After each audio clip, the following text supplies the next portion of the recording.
Matapos ang mga isinagawang paunang investigasyon ng Philippine Coast Guard at Maritime Industry Authority, nagpalabas ng detalye ang Department of Transportation and Authority kung paano nangyari ang naturang trahedya. Si Sam Ramirez ang ating tagapagbalita.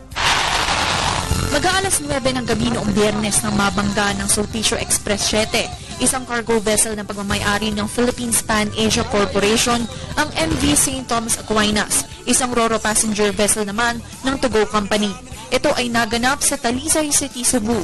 Padaong na sana ang St. Thomas Aquinas nang mabangga ito ng papaalis na Sulpicio Express sa bandang kanang Tagliran. Ilang minuto pa ay dahan-dahang lumubog ang barko.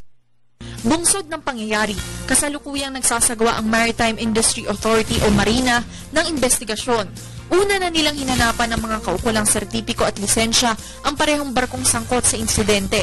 At lumabas naman na kumpleto ito sa mga kaukulang papeles ayon kay Marina Administrator Maximo Mejia.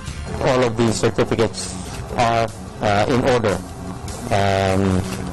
There's no reason to believe that the incident has anything to do with questions of stability or structural integrity of the ships. Dagdag pa ni Transportation and Communications Secretary Joseph Abaya, lumalabas na kumpleto naman sa basic navigational tools ang Sulpicio Express 7. The basic forms and tools of navigation are there. A diligent navigator could make it through safely. Of course, who wouldn't like a vessel traffic management system?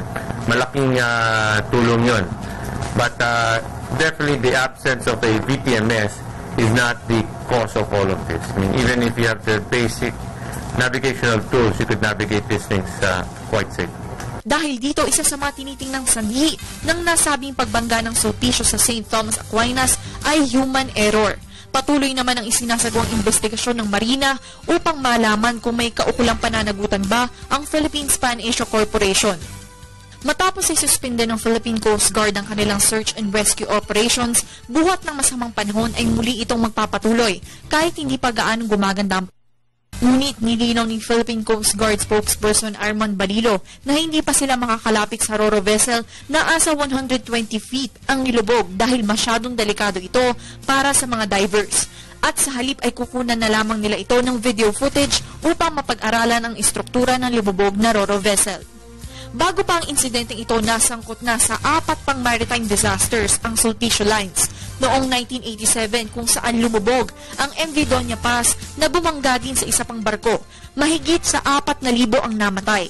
Makalipas naman ng isang taon, lumubog ang MV Doña Marilyn dahil sa masamang panahon. Mahigit naman sa 300 ang namatay. Noong 1998 ay lumubog din ang MV Princess of the Orient. Mahigit sa 100 ang nasawi. At nitong 2008 lamang ang MV Princess of the Stars dahil sa Bagyong Frank kung saan halos 800 ang namatay. Nag-uulat para sa Telebisyon ng Bayan, Sam Ramirez.